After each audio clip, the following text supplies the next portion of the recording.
7장 4절에서부터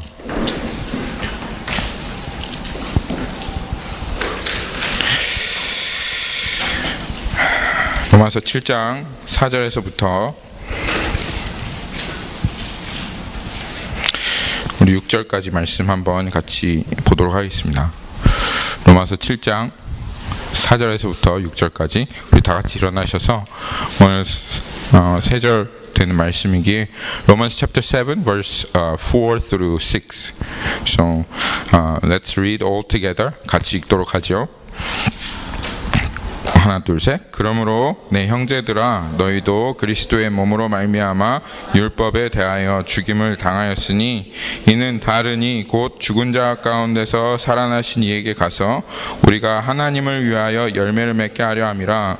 우리가 육신에 있을 때에는 율법으로 말미암는 죄의 정욕이 우리 지체 중에 역사하여 우리로 사망을 위하여 열매를 맺게 하였더니 이제는 우리가 얽매였던 것에 벗어나서 죽었으므로 율법에서 벗어났으니 이러므로 우리가 영의 새로운 것으로 섬길 것이요 율법 조문에 묵은 것으로 아니할지니라.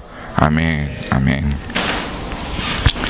네, 우리가 로마서 이 7장을 통해서 하나님께서 우리에게 선포하시는 바 너희가 더 이상 이제 율법 아래 매여 있지 아니하고 율법에서 벗어나 이제는 정말 자유로 또 생명으로 주님을 섬기게 하셨다는 것이 하나님의 선포였습니다. 이 로마서 7장을 보면 하나님께서 특별히 혼인의 비유를 말씀하시면서 그 혼인 비유 안에서 그 남편의 법에 묶여있던 그 여자가 남편이 죽음으로 인해서 그 남편에서부터 자유롭게 되고 이제는 다른 남자와 결혼할지라도 그것이 그 사람에게는 죄가 되어지지 않고 음행이 되어지지 않는 그 혼인 관계를 말씀하시면서 이 복음을 지금 설명하고 계시는데요.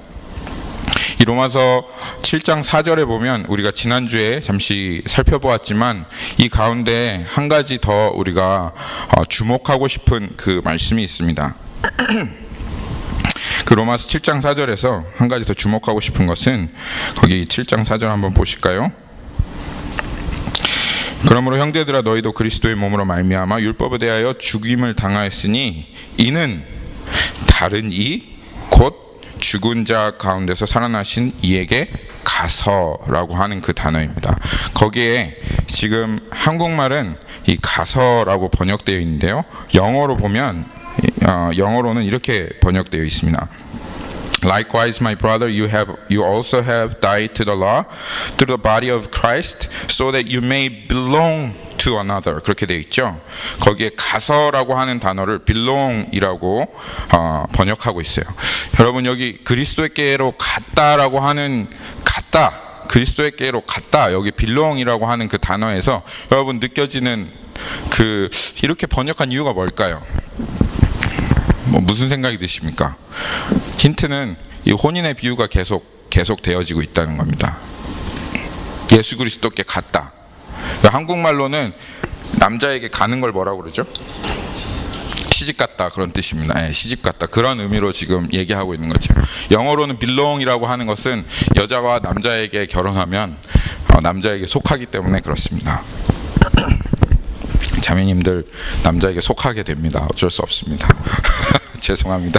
근데 남자에게 속하게 되기 때문에 그렇게 되는 겁니다. 네. 그래서 여기에서 이제 주님께서 우리에게 한 가지 말씀하시고 싶은 게 있죠. 그게 무엇이냐면 우리와 예수 그리스도의 관계가 이렇게 단지 어떤 계약을 맺는 그런 관계가 아니라 혼인의 관계라고 하는 것이 주님께서 지금 우리에게 성령을 통해서 이 혼인의 비유를 통해서 말씀하시는 것입니다.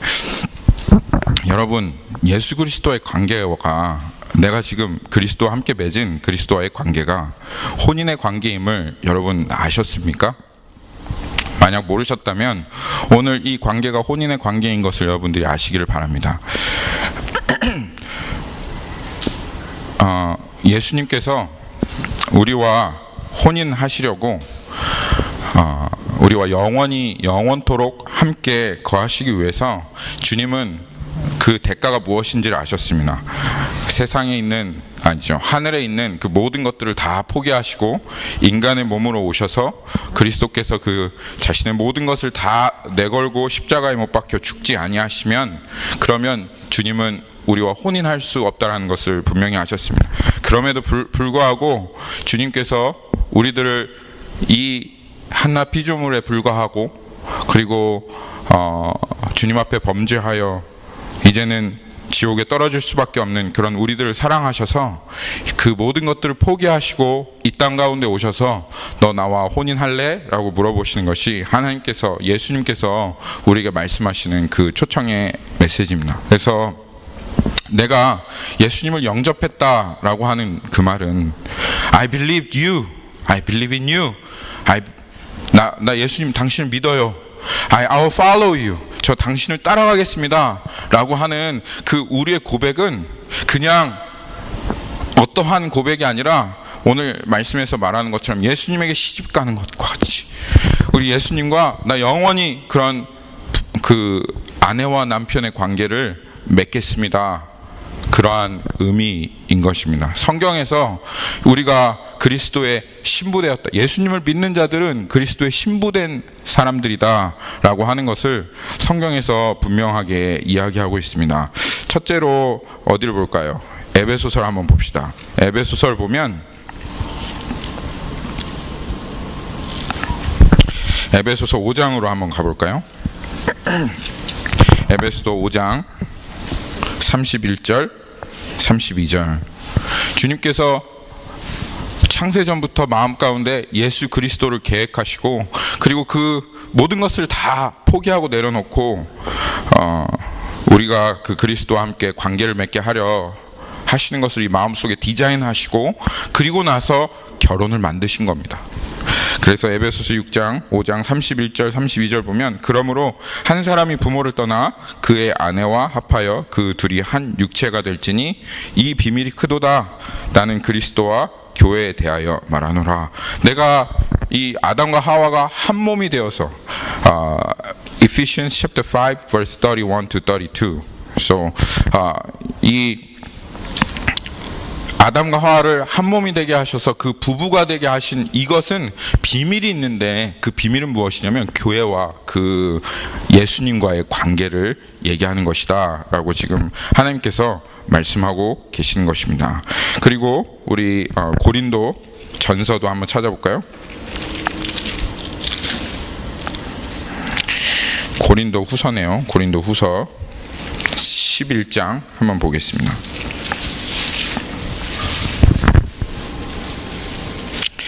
고린도후서 11장 2절에 보면 이 부분 또 분명하게 나와 있죠. 거기도 한번 볼게요. 고린도후서 11장 2절. 내가 하나님의 열심으로 너희를 위하여 열심을 내노니 내가 정결한 처녀로 한 남편인 그리스도께 드리려고 중매함이로다. 지금 이 사도 바울은 고린도 교회에 편지를 쓰고 있는 것입니다.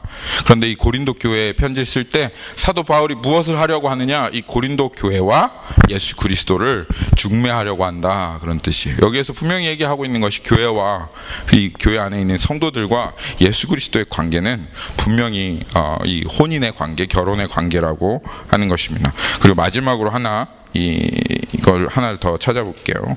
요한계시록 21장에 가면 21장 9절, Revelation chapter 21 verse 9.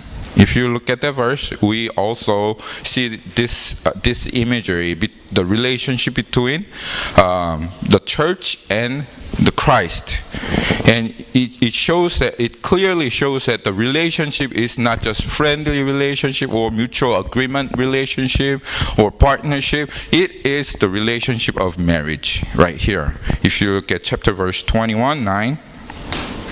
거기에 보면 7 대접을 가지고 7 재앙을 담은 7 천사 중 하나가 나와서 내게 말하여 이르되 이리 오라, 내가 신부 곧 어린 양의 아내를 내게 보이리라 하고 그렇게 말씀하시고 계시죠. 신부 곧 어린 양의 아내를 보이리라, 교회입니다. 교회 안에 있는 성도들 여러분들이 하나님의 순결한 신부요, 그리고 하나님의 거룩한 아내다, 그렇게 하나님 말씀하시는 거예요. 얼마나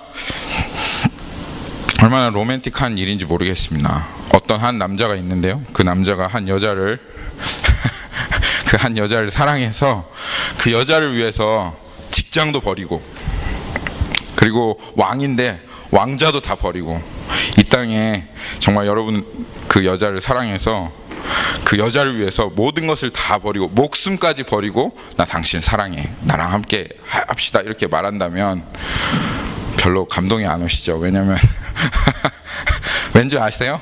너무 실망했기 때문에 실망이 너무 커서. 아직 여기 이 청년들은 아마 그래도 아직은 그런 소망이 있을 겁니다. 그렇죠? 사람들에게 아직 그런 소망이, 그런 남자가 언젠가 있을 거야. 자기 직장도 버리고 자기의 모든 것 다 버리고 나를 사랑해줄 그런 남자가 있을 거야. 없어요. 이 세상에는 없습니다. 근데 오직 주님만 그렇게 하셨습니다. 그래서 주님께서 우리를 그렇게 사랑하셔서 혼인의 관계를 맺게 하셨다, 그 말입니다. 그리고 다시 로마서 그럼 7장으로 돌아갈까요? 이걸 어떻게 표현해야 될지 모르겠어요. 이 마음을, 그리스도께 같다라고 하는 이 마음을, 이 의미가 여러분들에게 정말 잘, 하나님의 이 마음이 여러분들 안에 좀 부어졌으면 좋겠습니다. 그래서 주님께서 이제는 그 율법에 매여서 어쩔 수 없이 하나님, 예수님을 사랑하는 그런 사람이 되지 않고, 하나님을 어쩔 수 없이, 하나님과 함께 하지 않으면 죽으니까 어쩔 수 없이 그런 사람이 되지 않고, 이제는 거기에서 메인 것에서 풀려나서 이 참으로 우리를 사랑하신 주님 앞에 그 주님을 정말로 사랑하는 순결한 그 사람이 되도록 이 율법에서 우리를 해방시켰다, 그 말입니다. 그래서 여기 분명하게 하나님께서 말씀하신 것이, 율법에서 우리를 해방하신 목적 이거다. 내 형제들아, 너희도 그리스도의 몸으로 말미암아 율법에 대하여 죽음을 당하였으니, 그 이유는 뭐냐? 다르니 곧 죽은 자 가운데서 살아나신 이에게 가서 우리가 하나님을 위하여 열매를 맺게 하려 하심이다. 이것이 목적이다. 이것이 분명한 목적이다라고 하나님께서 말씀하시는 겁니다. 여러분, 이 말씀이 우리들 안에 새겨졌으면 좋겠습니다. 이 세상 교회는 율법에 대해서, 세상 교회, 우리도 세상 교회인데요. 하여튼 어떤 교회에서는 이 율법에 대해서 자유롭게 되었다고 얘기는 하지만, 그 율법에서 왜 우리를 하나님께서 자유케 하셨는가, 이것에 대해서는 이야기하지 않습니다. 그래서 아무렇게나 율법 없이 살아도 그저 너는 괜찮다라고 말하는 그것이 율법에서 우리를 자유케 하신 목적이 아니죠. 율법의 어떠한 그 정죄와 이러한 묶인 것에서부터 벗어나서 정말 예수님을 자유롭게 사랑할 수 있도록, 예수님을 정말 마음을 다해서, 뜻을 다해서 순결한 그 사람으로 사랑할 수 있도록 하나님께서 그걸 원하셨기 때문에 이 율법에서부터 우리를 자유케 한 것입니다. 여러분 예수님 믿는다고 했을 때, 나 정말 예수님이랑 결혼했습니다, 나 이제 예수님의 순결한 신부입니다 라고 하는 그 서약으로 주님 앞에 나아갔습니까? 몰랐어요 하는 분들을, 나는 그거는 싫어요. 나는 임마누엘 하나님이라고 하는데 예수님이랑은 영원히 살고 싶진 않아요 라고 그렇게 생각하시는 분은, 그럼 다시 한번 여러분 안에 내가 지금 예수님 믿겠다고 한 것이 무엇인지 한번 생각해 보셔야 됩니다. 그리고 오늘 주님께서 우리에게 분명히 말씀하실 때, 너와 예수님의 관계는 정말 시집간 관계야, 결혼한 관계야 라고 말씀하실 때, 맞습니다 주님, 그런 관계죠. 저는 주님 없이는 살 수 없고 정말 주님 사랑합니다. 그리고 저는 주님의 순결한 신부 되기 원합니다. 예수님이랑 결혼했음에도 불구하고 여기 기웃 저기 기웃 하면서 음란한 여인과 같이 그렇게 다른 수없이 많은 것들로는 다 만족하지만 주님으로는 만족을 구하지 않는, 주님에겐 너무 바빠서 시간이 없고 주님과 함께 하지 않는 그러한 음란한 그런 여인이 아니라 정말 주님 앞에 순결한 여인으로 살아가고 싶습니다 라고 그렇게 고백하는 그런 정결한 새누리 교회가 되기를 바랍니다. 저도 그렇게 되기를 바랍니다. 예수님의 이름으로 축원합니다. 아멘. 그런데 그 5절에 보면 Let's look at the chapter 7 verse 5. there is a one word we need to focus on, which is for while we are living in the flesh. 거기 이렇게 flesh라고 하는 단어가 나와 있죠. 예수님의 정결한 신부로 하나님께서 우리를 부르셨는데, 그런데도 불구하고 우리 안에 그 한 가지 분명히 해결돼야 될 문제가 있다라는 거예요. 율법에서 해방되어서 주님의 신부로 살아가게 하셨음에도 불구하고 그렇게 살아갈 수 없는 이유가 있는데, 그 핵심이 바로 여기 육신에 있을 때라고 하는 그 개념입니다. 여러분들이 오늘 이 육신에 있을 때라고 하는 그 개념을 잘 이해하실 수 있었으면 좋겠습니다. 육신에 있을 때라고 하는 개념은 사실 이 정확하게 반대되는 개념은 그리스도 안에 있을 때, 그리스도 안에 있다라고 하는 개념과 정확하게 반대되는 것입니다. 육신에 있다라고 하는 것은 자연인의 상태를 이야기하는 것입니다. 예수님 안 믿었을 때, 거듭나지 않았을 때, 한 번도 회심해 본 적이 없을 때 모든 사람들은 육신에 살아가게 되어집니다. 육신에 살고 있다. 여기에 보니까 어떻게 되어 있죠? For while we are living in the flesh, 육신에 살고 있다라고 하는 뜻은 이런 사람들은 어떤 모양으로 살아갈까요? 어떠한 뜻일까요? 어떤 생각이 드세요? 육신에 살고 있다라고 하는, 저는 가만히 생각하면서 성경에 육신에 이렇게 살고 있었던 사람들이 누굴까? 누가 좀 대표적인 사람일까? 한번 머릿속으로 가만히 이렇게 생각해 보는데 제 마음속에는 에서가 좀 생각났습니다. 에서.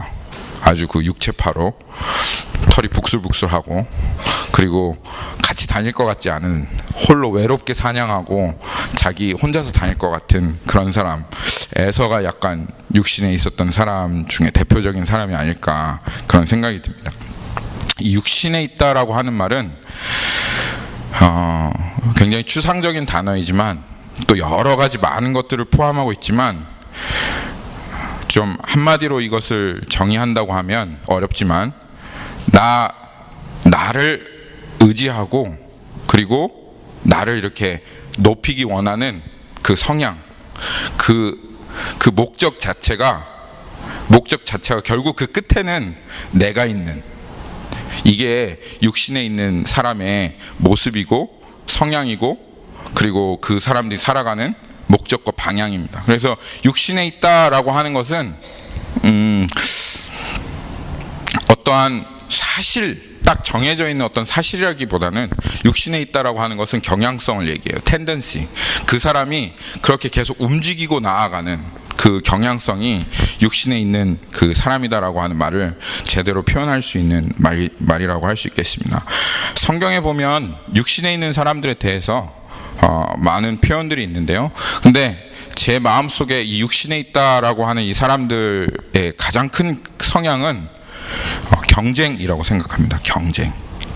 육신에 있는 사람은 자기를 높이기 위해서 계속 경쟁하고, 그리고 그 가운데서 교만해지기도 하고, 또 경쟁을 하지 않으면, 경쟁에서 지게 되면 우울하고 이렇게 자괴감에 빠지는 이런 사람들이 바로 육신에 있는 사람이라고 생각을 합니다.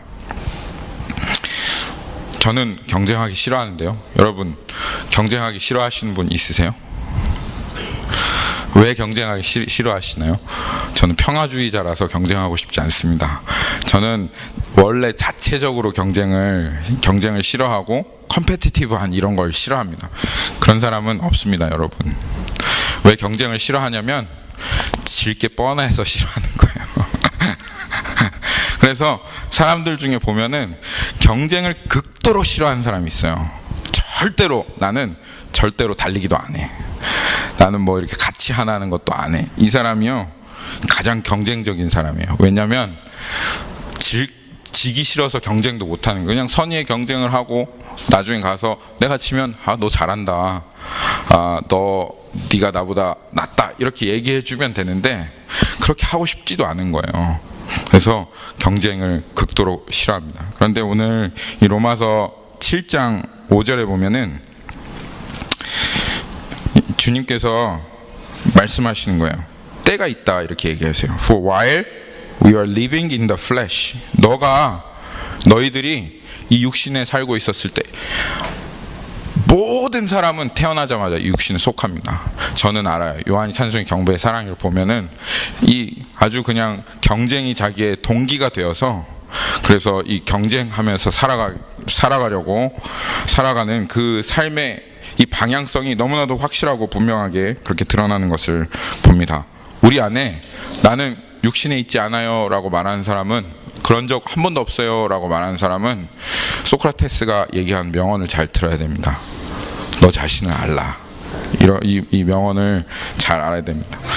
이 육신에 살아가는 이것이, 육신 안에 살아가는 이것이 하나님과 동행하는 것에 대해서, 그리고 예수님과 동행하는 것에 대해서 극도로 방해가 되어지고 결국은 죄를 이길 수 없도록 그렇게 우리를 만든다는 것이 이 로마서 7장에 있는 하나님의 말씀입니다.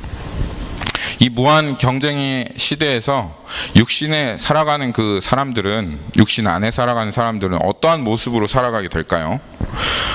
그런 사람들도 있겠죠. 돈키호테처럼 막 저돌적으로 이 세상을 향해 달려가면서 나는 CEO가 되겠다 이러면서 대학도 드랍아웃하고, 그래서 마크 주커버거 같은 그런 사람을 꿈꾸면서 그렇게 달려가는 그런 사람도 있겠죠. 물론 그런 사람은 결국은 이제 몇 명 안 되죠. 망하게 됩니다. 근데 현실의 벽에 부딪히고 나면, 다들 현실의 벽에 부딪혀 보셨잖아요. 현실의 벽에 부딪히고 나면 그렇게 돈키호테처럼 막 저돌적으로 난 할 수 있어, 나는 CEO가 될 수 있어 이러면서 나는 창업할 거야 이렇게 살아가는 그런 사람 별로 없어요. 그렇죠? 어떻게 그럼에도 불구하고 여전히 육신에 있는 이 모습들이 그 내면에 남아있기 때문에, 그것이 이 무한의 경쟁의 시대에서 어떻게 표현되냐 하냐면, 그래 내가 정말 엄청난 CEO는 될 수 없을 거야, 엄청나게 큰 교회에 목사는 될 수 없을 거야, 엄청나게 훌륭한 내가 꿈꿨던 그 사람은 될 수 없을 거야. 그렇지만 지금보다는 조금 더 나은 사람이 되자. 지금보다 좀 더 나은 모습으로 살아가자. 그래서 더 낫고 더 좋고 더 많은 그 삶으로 살아가게 되는 것으로 이 육신에 살고 있는 사람의 삶이 표현됩니다. 저는 목적이 없어요, 목사님. 저는 그냥 남들 살아가는 것처럼 그냥 좀 살고 거기에 조금 더 있는 것이 제 삶의 목적이에요. 근데 이 현실의 벽에 부딪힌 사람들은 전부 다 육신에 살고 있는 그 삶의 모습이 이렇게 표현되는 거예요. 여러분 삶의 목적이 뭡니까? 없죠. 그냥 좀 더 낫게, 지금보다 좀 더 많게 살아가는 것이 우리의 목적 아닌가요? 그렇죠? 우리 애들한테도 바라는 거 없어요. 그냥 평범하게 살지만 그래도 다른 사람보다 조금 더 낫게 살아가는 이것을 저는 원합니다 라고 하는 이것이, 이 무한 경쟁 시대에서 자기의 이 한계를 알고, 그렇지만 여전히 이 경쟁하고 여전히 더 나 자신을 프로모트하고 그렇게 살아갈 수밖에 없는 그 경향성을 가지고 있는 사람들이 가지고 있는 삶의 목적이라 이거예요. 이 사람들은요, 더 나은 것, 이 포커스하는 게 나은 게 아니에요. 좋은 거 아니에요. 아이폰 6도 좋잖아요. 근데 사람들이 포커스하는 단어는요, 더입니다. 더 more, 비교, better, newer, 이게 더예요. 이 삶에는요, 만족이 있을 수가 없어요. 지금보다 조금만 더, 내가 가지고 있는 돈보다, 지금 가지고 있는 이 돈보다 조금만 더 있으면 얼마나 좋을까라고 하는, 계속 이들의 목적은 좋은 것을 갖는 게 아니라 더 좋은 것을 갖는 것이기 때문에, 이 육신에 있는 삶의 사람들의 목적은 지금 내가 가지고 있는 것에 대해서 감사할 수가 없어요. 불평하고 원망하고 늘 항상 갈급하고 더 좋은 것을 찾으며 그렇게 살아가는 이 삶이 육신에 속한 삶이다. 그 삶의 뿌리가 어디다? 경쟁이다. 그리고 그 뿌리는 어디다? 하나님 앞에 내가 내 자신을 더 높이고 어떻게 해서는 더 프로모트 하도록 살아가려고 하는 거기에 뿌리가 있는 거다라고 그렇게 하나님께서 말씀하시는 겁니다.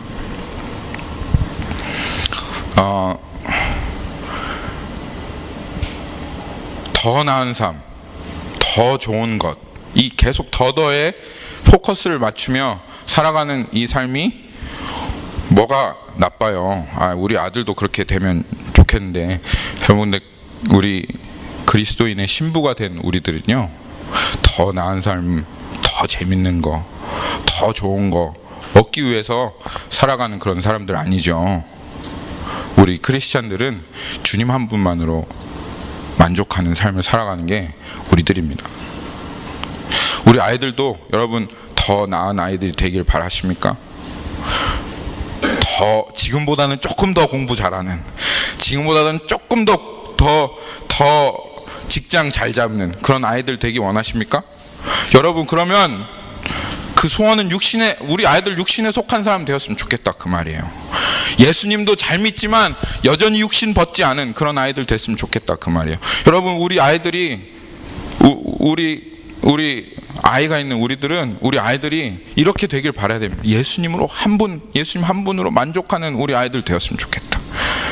그게 정말 우리 크리스찬이 가져야 될 그런 마음이죠. 정말 주님의 거룩한 신부가 되어서 그 거룩한 신부가 된 우리 아이들이 예수님 한 분만으로 순결하게 살아가는 그런 아이들 되었으면 좋겠다 라고 하는 것이 우리 크리스찬 안에, 예수님을 아는 사람들 안에 있어야 할 정말 소망입니다.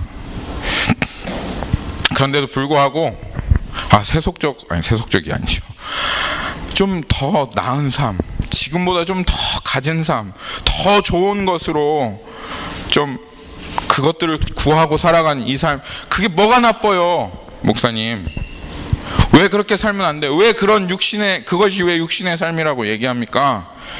몰라요. 잘 모릅니다. 그런데 그 육신에 속해 있는 이 경향성을 가지고 좀 더 나은 것, 좀 더 누리는 그 자리에서 이 육신의 경향성을 가지고 율법 앞에 딱 쓰면요, 이게 어떠한 모습으로 드러나는지 확 드러나요. 이게 경향성이기 때문에 율법은 뭐라고 얘기하죠? 멈춰, 이렇게 얘기합니다. Enough is enough. 그만이야, 거기까지야 라고 멈춰라고 얘기하는데, 내 안에 있는 이 육신에 있는 경향성 멈출 수가 없어요. 그래서 결국은 어떻게 됩니까? 멈추질 못하고 이건 하나 딱 가로막히, 예를 들어서 조금만 더, 나 이거 조금만 더 보고 싶은데, 이거 조금만 더 하고 싶은데 하고 그게 딱 하고 가로막히면요, 그러면 어떻게 될까요? 그 가로막힌 것들이 뱃살을 한쪽을 집어넣으면 이쪽에서 삐져나오는 것처럼 이게 막 삐져나오기 시작하는 거예요. 그전에는 몰랐는데 이 강물이 팍 흐르다가 이 앞에 그냥 뚝을 하나 딱 하고 쌓아놓으니까 어떻게 돼요? 이 강물이 거기에서 멈추는 게 아니라 이게 막 양쪽으로 막 넘쳐나기 시작하면서 막 온갖 정욕이 우리의 삶 가운데 일어나는 겁니다. 그래서 이 육신에 속한 삶을 살아가는 그러면서도 예수님을 믿는다고 이걸 어떻게든 한번 조합해 보려고 하는 이 사람들은요, 반드시 이 로마서 7장에 있는 이 것들을 경험할 수밖에 없어요. 그거 보기 전에 로마서 8장 한번 보겠습니다. 괜찮다고 생각하는, 좀 육신에 속한 채로 살면 어때요? 좀 더 나은 거, 좀 더 나은 삶, 더 좀 즐기는 삶, 더 누리는 삶으로 살아가는 거, 더에 포커스 맞춰서 사는 삶, 그거 우리를 발전하게 하는 거 아닙니까? 라고 말하는 그 사람. 그런데 로마서 8장 6절에서 7절, Romans chapter 7, Romans chapter 8, verse 6 and 7, 6, 7, 8 거기가 하나님께서 분명히 말씀하십니다. 육신에 속한 사람, 육신의 생각은 사망입니다. 영의 생각은 생명과 평안입니다. 그런데 이 육신에 속해서 조금 더에 계속 포커스 맞추고 비교하고 경쟁하고 저 사람 저거 있는데 나도 좀 저거 있었으면 좋겠다 라고 하는 이런 생각으로 가지고 이렇게 살아가는 사람은 육신의 생각은 그런데 보니까 하나님과 원수가 됐대요. 원수. 우리는 괜찮잖아요 라고 그렇게 생각했지만 육신의 생각은 하나님과 원수가 된다는 것입니다. 이는 하나님의 법에 굴복할 수도 없고 굴복하지 아니할 뿐 아니라 굴복할 수도 없습니다. 육신에 있는 자들은 하나님을 기쁘시게 할 수가 없습니다. 그리고 그게 정말 그렇게 심각한 문제겠어? 내가 한번 예수님도 잘 믿고 그리고 더 나은 삶, 더 누리는 삶도 두 개를 한번 내가 다 소유 한번 해보겠어. 내가 하나님의 나라도 먼저 구하고 그리고 나서 열심히 더 누리는 삶 한번 살아보겠어 라고 하는 그 사람들 앞에 하나님께서 율법을 탁 하고 들이대잖아요. 그러면 그 육신에 살던 삶이 얼마나 하나님 앞에 원수가 된 삶인지가 그 가운데 막 하고 드러나는 거예요. 저도 그런 적이 있죠. 이 더 누리는 삶, 더 갖는 삶, 항상 이 more better 이 비교급에 항상 이렇게 포커스 맞추면서 이게 뭐가 잘못인지 모르고 여전히 그 경향성을 가지고 있었던 그렇게 살았던 그 삶에 주님께서 저한테 그 요한계시록 말씀을 탁 말씀하시는 거예요.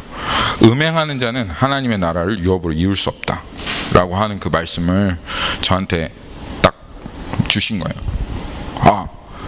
음행하는 자는 하나님의 나라를 유업으로 얻을 수 없어.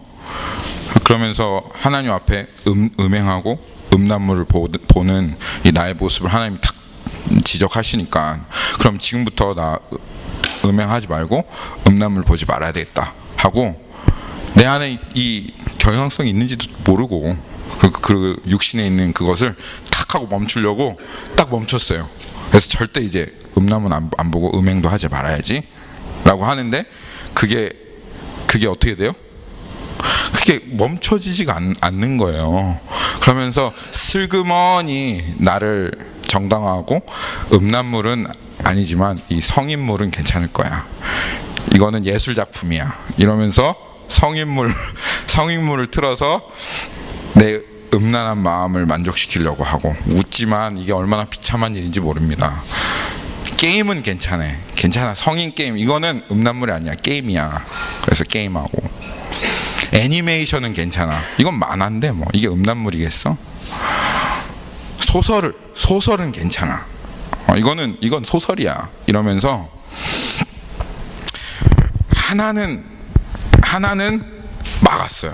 이 음란물 보는 건 막았는데 이게 내 안에 각종 탐욕을 일으키는 겁니다. 그게 이 로마서 7장 이제 다시 7장으로 돌아가 보겠습니다.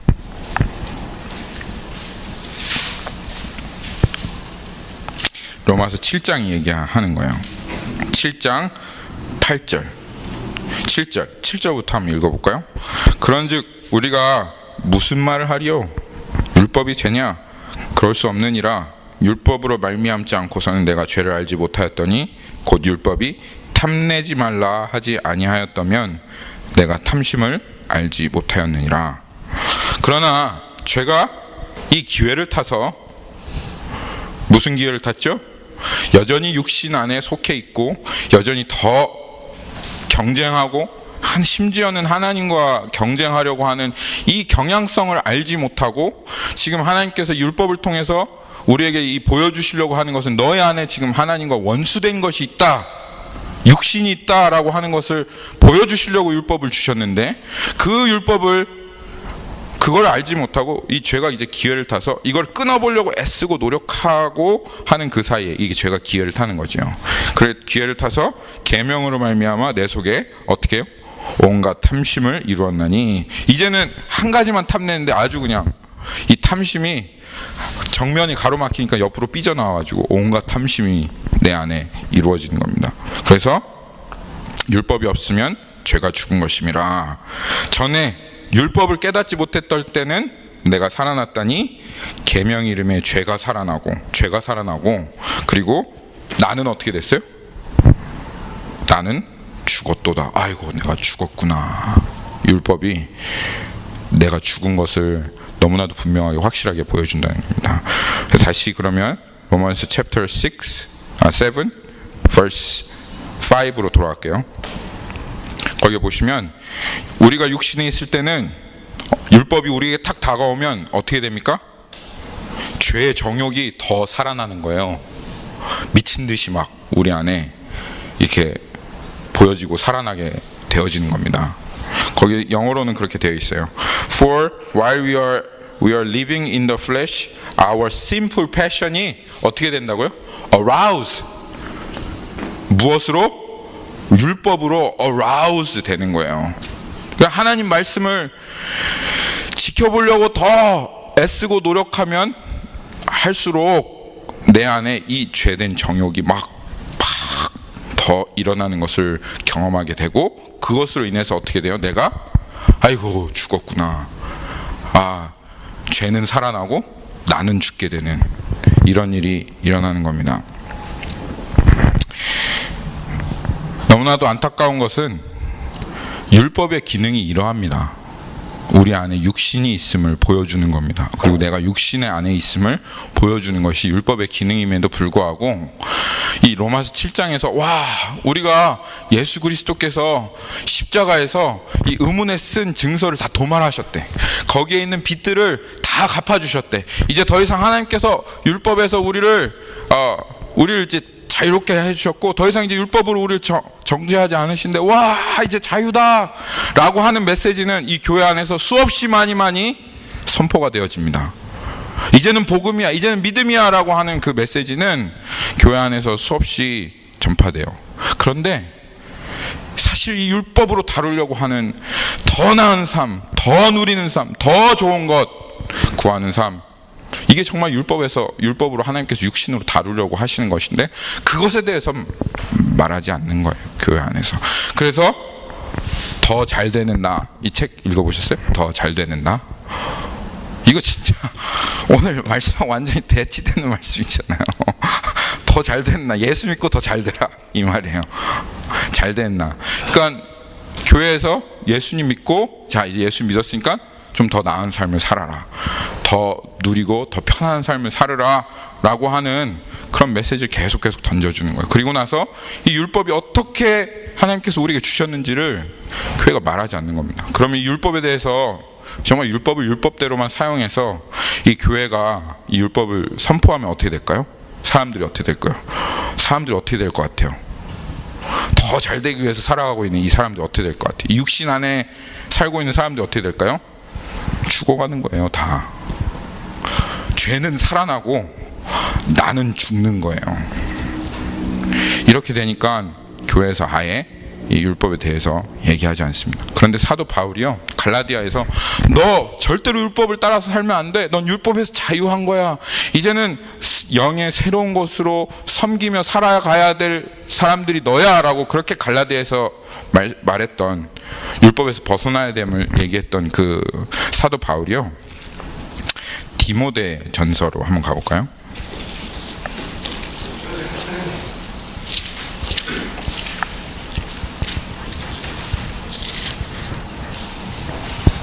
디모데 전서에 가면 이렇게 말합니다. 1 Timothy chapter 1 verse 9.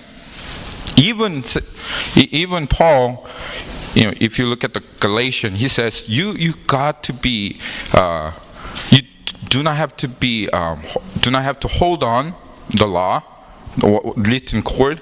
You have to serve God with a spirit, even though he proclaims that the law is done, but still, if you look at the chapter 1, 1 Timothy, and verse 8, the law also still has its function. 율법의 기능이 아직도 있다라고 그렇게 지금 얘기하고 있죠. 뭐냐면 율법은 그 사람이 그것을 적법하게만 쓰면 선한 것이면 우리가 아노라, 그렇게 지금 얘기하고 있어요. 알 것은 이것이니, 율법은, 여러분 율법은 옳은 사람 위해서 주신 게 아니에요. 옳은 사람 위하여 세운 것이 아니요 오직 불법한 자와 복종하지 아니한 자와 경건하지 아니한 자와 죄인과 거룩하지 않은 자와 망령된 자와 살인한 자와 망령된 자와 아버지를 죽이는 자와 어머니를 죽인 자와 살인하는 자와 음행하는 자와 남색한 자 인신매매한 자와 거짓말하는 자와 거짓 맹세한 자 기타 바른 교훈, 이 복음의 교훈을 거스리는, 나 예수님 없이도 괜찮아, 나는 예수 믿지만 더 나 이 육신 위에서 더 살아갈 거야 라고 말하는 이 바른 교훈을 거스르는 이 사람들 위해서 하나님께서 허락하신 것이 율법이다. 그러면 율법을 지켜야 되는 거예요? 율법을 지켜야 됩니까? 아니요, 율법에서 벗어나야 되는데요. 근데 나 육신 아직 잘 모르는데 어떻게 해요? 걱정하지 마십시오. 여러분 육신 안에 있잖아요. 그러면 모든 성경의 말씀은 다 율법의 말씀이 되어집니다. 이게 육신 안에 있는 사람의 특징이에요. 뭐 예수님을 사랑하라는 말도, 거룩하게 살아가라는 말도, 경건하게 살아가라는 말도, 이 성경에 쓰여진 복음적인 모든 메시지도요, 이 지금 육신 안에 이렇게 갇혀 있는 이 사람들에게는 어떻게 해서든지 내가 무엇인가를 해서 하나님과 경쟁하듯이 이루어야 될, 뭔가 내가 더 나은 그 거룩함에 있어서도 의로움에 있어서도 내가 뭔가 더 나은 크리스찬이 되어져야 되는 것처럼 그렇게 생각하면서 자동적으로 그렇게 될 수밖에 없어요. 그게 우리의 오토 파일럿 모드예요. 근데 그렇게 되면 결국 어떻게 된다고요? 각종 정욕이 우리 안에 막 살아납니다. 죄를 이길 수가 없어요. 그리고 그 죄악 가운데 계속 살아갈 수밖에 없는, 그리고 결국은 말씀 앞에, 성경 앞에 결국 쓰면 뭐가 발견되냐면, 아이고 나 하나님과 원수구나, 나는 죽었구나 라고 하는 것이 발견되어지는 그 자리로 계속 돌아올 수밖에 없습니다. 근데 그때 여러분들이 분명하게 깨달으셔야 될 게 있어요. 이 죄를 이기고 싸우고 하려고 노력하는 것, 그것보다도 뭐가 있다는 것을 알아야 됩니까? 내 안에 지금 이 육신이 있구나, 내 안에 지금 이 경향성이 있구나 라고 하는 것을 여러분 아셔야 돼요. 그리고 그것을 짐작을 번쩍하고 주님께서 우리에게 허락하신 이 복음 앞으로 나와야 됩니다. 로마서 다시 7장으로 돌아가면, Let's go back to Romans chapter 7. 로마서 7장에 가면 주님께서 오늘 다시 한번 우리에게 복음을 선포하십니다. 이 계속 비교하고 경쟁하고 이기기 위해서 살아가고 그 가운데 전혀 만족이 없이 더만을 원하며 살아갈 수밖에 없는 우리들에게 그 사이클에서 벗어날 수 없어서 멈추려고 해도, 스탑하려고 해도 멈출 수가 없이 그냥 계속 죄된 정욕으로 살아가는 우리들에게 하나님께서 오늘 선포하신 복음은, 우리가 육신에 있을 때 율법에 말미암은 죄의 정욕 우리 지체중 역사에 우리로 사망을 위하여 열매를 맺게 하였더니, 이제는, 이 중요한 단어죠, 이제는 우리가 얽매였던 것에서 어떻게 되었다? 죽었다. 우리가 이 얽매인 것에서부터 죽었으므로 율법에서 벗어났으니 이러므로 우리가 영의 새로운 것을 섬길 것이요 율법 조문에 묵은 것으로 아니할 것이라. 그리스도와 함께 연합한 죽음이 여러분 얼마나 중요한지 아시겠습니까? 그냥 모든 사람에게 하나님께서 율법으로 벗어나는 것이 아닙니다. 율법을 벗어지게 하시는 것이 아닙니다. 율법에 벗어질 수 있는 사람, 오직 이 율법에서 벗어날 수 있는 사람은 누구? 그리스도와 죽은 사람, 그리스도와 함께 연합하여서 죽은 사람, 이 사람만 육신에서 벗어진 사람이 된 것입니다. 여러분 모르셨다면 아십시오. 이제 하나님께서 더 핸드폰 10분만 봐야지, 그리고 나서 3시간 지나 있는, 늘 항상 더를 외치고 살았던 나의 내면에 있는 이 육신의 경향성은 그리스도와 함께 십자가에 박혔음을 여러분 아셔야 합니다. 모르셨으면 오늘 아십시오. 그것이 하나님께서 우리에게 오늘 하나님의 그 복음의 말씀으로 선포하시는 것입니다. Let's go to 콜로시안 우리 골로새서 한번 가볼까요? 골로새서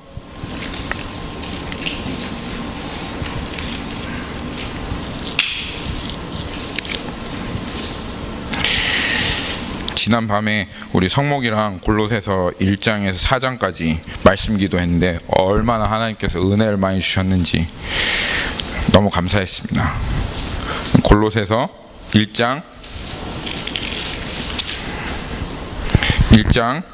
2장이죠. Colossians chapter 2 verse 11 through 12. 여기 아까 육신에 있다 in the flesh랑 정확하게 반대되는 개념이 뭐라고 얘기했죠? 아까 in the flesh랑 정확하게 반대되는 개념이 in Christ입니다. in Christ. 근데 여기에 지금 그렇게 시작하고 있죠. chapter 2 verse 11 in him. 이제는 우리가 죽어서 율법 아래에 있었던 육신 안에 속해있던 우리가 죽어서 어떻게 됐다고요? 예수 그리스도 안으로 들어오게 됐다. in him. 지금 이렇게 얘기하고 있습니다. in him. 그래서 그 안에서 너희가 손으로 하지 아니하는 할례를 받았으니 이 할례는 예수 그리스도 안에 있는 이 할례는 손으로 하지 않은 할례입니다. 이거 누가 하신 할례입니까? 성령님께서 하신 할례입니다. 성령님께서 하신 할례를 받았으니 이 할례는 어떤 할례냐? 곧 뭘 벗는 할례? 육적인 몸, 육의 몸, 육신을 벗는 것이요. 누구의 할례? 그리스도의 할례니라. 이 할례가 뭐냐? 12절에 너희가 침례로 그리스도와 함께 장사되고 또 죽은 자들 가운데서 그를 일으키신 하나님의 역사를 믿음으로 말미암아 그 안에서 함께 일으키심을 받았느니라. 할렐루야. 아멘. 주님께서 우리 안에 있는 이 계속 더 말하며 비교하고 경쟁하고 그래서 만족이 없고 쉼이 없던 우리 안에 있는 이 육신에 대한 이 경향성을 십자가에서 못 받고 그리고 이제는 그것이 죽었음을 우리에게 선포하시는 것입니다. 아멘. 여러분, 우리의 육신은 죽었습니다. 이제는 더 이상 우리는 더 포커스 맞추며 살아가는 그런 인생 아닙니다. 우리가 가진 것에 자족할 줄 알고 만족할 줄 알고 그리고 오직 주님 안에서 주님 당신이면 충분합니다. 나에게는 더 무엇인가가 필요 없습니다. 주님 안에 있는 모든 보물이 있음을 내가 믿습니다. 주님 안에서 만족하고 살아가는 그런 존재가 되었음을 믿습니다. 이럴 때 여러분 이 자리에 오기 전까지 제가 분명히 말씀드립니다. 로마서 이제 앞으로 7장 뒤 부분에서는 사도 바울이 이 자리에 오기 전까지 계속 뭔가 더 원하는 그 자리에서 종교적으로도 뭔가 더 원하는 그 자리에서 결국은 자신이 죽음으로 갈 수밖에 없었던 이 육신에 있는 삶의 사이클이 무엇인지를 이 로마서 7장에서 이제 이그젬플로 자신의 얘기를 보여주는 거예요. 근데 이게 언제 끝나냐 하면 이제 뭔가 더 원하지 않는, 뭔가 더 이루려고 하지 않는, 그리스도 안에서 온전히 만족하고 그리고 내가 무엇인가를 하려고 하는 이것이 완전히 다 무너져서 오라 나는 공고한 자로다. 이 사망의 육체에서 나를 누가 건져내랴 라고 하는 결론이 그냥 어떤 한 영역에서 뿐만 아니라 음란한 한 영역에서 뿐만 아니라 교만하고 다른 어떠한 쉼을 누리고 하는 이 모든 영역에서 그냥 다 나는 공고한 자지. 나는 내 힘으로 할 수 없는 자지. 내가 할 수 있는 거 오직 주님 의지하는 것 뿐이지. 내가 여기에서 뭔가를 더 원하는 게 아니지. 내가 주님 한 분만으로 만족하는 자이지 라고 하는 이 삶의 모든 영역에서 인정되어질 그 순간까지 계속 그렇게 고백하게 하시고 결국은 그 결론 주님 한 분이면 충분하다고 하는, 주님 한 분이면 만족하고 나는 그리스도의 정결한 신부로 내가 무언가를 더 이루기 위해 더 뭔가 성경 완성을 위해서 그렇게 살아가는 것이 아니라 이 자리에 오직 그리스도의 종으로 순종함으로 그렇게 살아가는 것이 나의 부르심이지라고 하는 그 결론이 나서 무엇을 해도 주님께 의지하고 무엇을 해도 주님 안에서 그 힘과 능력을 찾는 그 자리에 갈 때까지 계속 반복될 수밖에 없는 그것을 이 사도 바울이 로마서 7장에서 이야기 앞으로 할 것입니다. 말씀 맺겠습니다. 빌립보서에 가면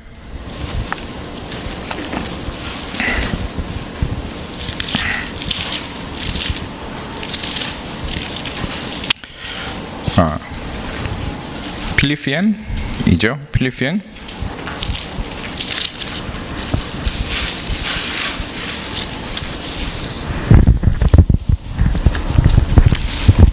거기 chapter 4, Philippians chapter 4, verse 11 through 13.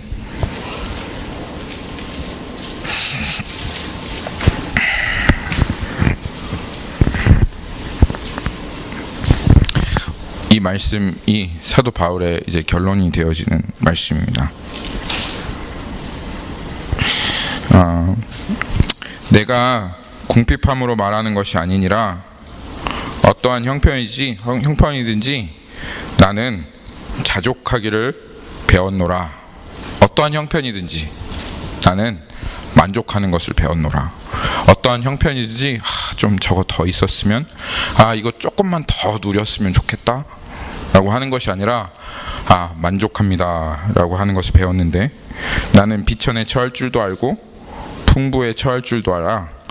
모든 일 곧 배부름과 배고픔과 풍부와 궁핍에도 처할 줄 아는 일체의 비결을 배웠는데, 그 일체의 비결이 뭐냐? 내 능력 주신 자 안에서 내가 모든 것을 할 수 있느니라. 이게 굉장히 잘못 쓰여지는 그런 구절인데요.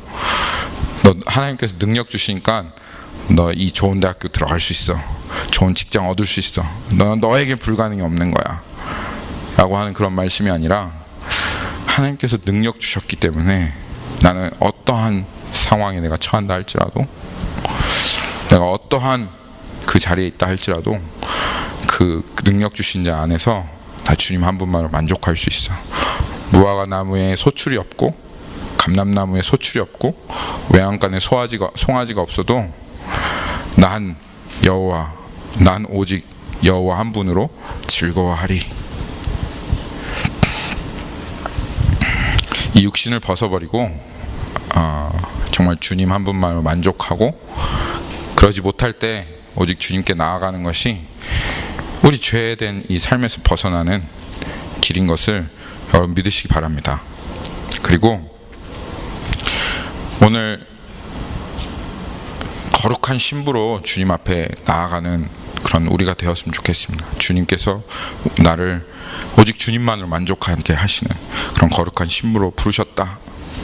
그리고 주님, 내가 주님만으로 만족하지 않고, 사실 주님에게서 만족은 조금도 찾지 않고, 주님에게는 오직 율법적으로 그냥 어쩔 수 없이 해야 되는, 기쁨이 없고 했던 이 모든 이 나의 지난날의 삶을 주님 돌아봅니다.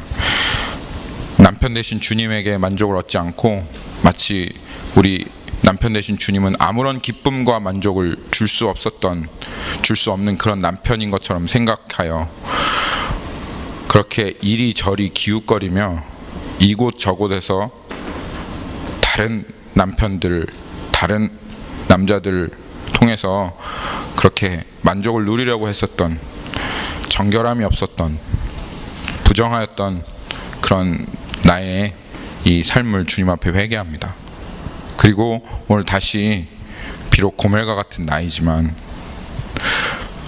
나를 예수 그리스도께 시집간 죽은 자 가운데서 부활하게 하시고 다시 나를 사랑하셔서 나를 정결한 신부로 부르신 그 예수님 앞에 주님 한 분만으로 만족합니다 라고 고백하는 그 자리로 나아가시는 이 자리에 있는 모든 분들 되시기를 예수님의 이름으로 축원합니다. 다 같이 기도하도록 하겠습니다.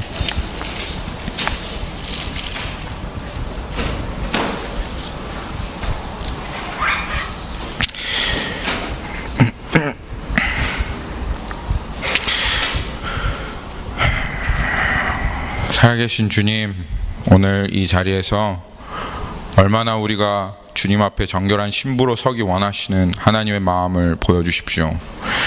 하늘 보좌 다 버리시고 이 땅 가운데 오셔서 그 전부를 내어주심으로 우리에게 청혼하시고 우리를 거룩한 신부로 삼으시기 위하여 자기의 모든 물과 피를 쏟으신 그 예수 그리스도의 마음이 우리들에게 오늘 좀 부어지게 해 주십시오. 그리고 하나님, 그 마음을 모르고 어떻게 해서든지 더 거룩한 자가 되려고 하고 더 의로운 자가 되려고 했었던 이 모든 율법적인 신앙생활 가운데 결국은 죄를 끊어내볼 수 없어서 죽을 수밖에 없었던 이 육신에 있었던 이 경향성은 전혀 보지 못한 채로 어떻게 해서든지 나의 무엇인가로 주님 앞에 서려고 했었던 지난날의 삶을 하나님 회개케 해 주십시오. 주님, 그렇습니다. 우리는 내 안에 얼마나 소망이 없는지, 완전히 내가 죽은 자인 것을 알 때까지 계속 시도할 수밖에 없는, 하나님 참으로 나 자신을 의지하고 나 자신의 공을 세우고 어떻게 해서든지 내가 세워지기를 바라는, 정말 너무나도 질기게 육신에 있는 그런 사람입니다. 주님, 우리의 내면 가운데 손으로 행하시지 아니하시는 그 할례를 행하여 주십시오. 그 육신이 정말 내 안에서 끝장나게 하시고 떨어지게 하시고 그것이 벗어지게 하시고, 오라 공고한 자로다 하나님의 원수되었고 하나님의 심판이 우리의 내면 가운데 쏟아져서 이제는 그리스도와 함께 죽었다 고백하며 하나님 믿음으로 이제는 그리스도의 그 사랑받는 신부가 된 그 자리로 주님 우리 교회를 인도하여 주시기를 원합니다. 이것이 사람의 힘으로 되어지지 않고 오직 하나님의 능력으로 되어짐을 주님 고백하오니 주여 우리를 불쌍히 여기시고 오늘 이 자리에서 믿음을 회복하여 주옵소서. 감사드리며 주님이 하실 것을 믿습니다. 예수님의 이름으로 기도했습니다. 아멘.